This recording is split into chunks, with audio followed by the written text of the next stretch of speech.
Paano mag-setup ng professional mode for Facebook Reels?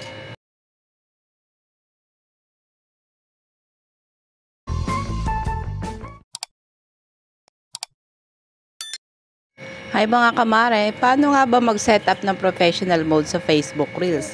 Napakabilis lang po nito. Tara, tuturuan ko po kayo kung paano mag-setup. First step lang po natin, punta po tayo sa ating Facebook.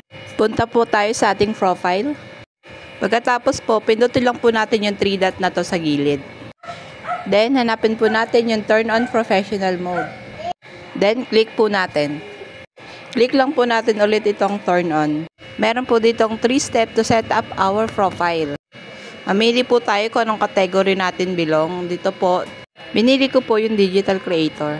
Second step po natin is to add your website and social links.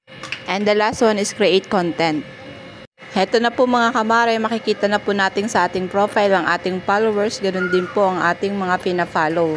Makikita na rin po natin dito yung ating dashboard. Salamat!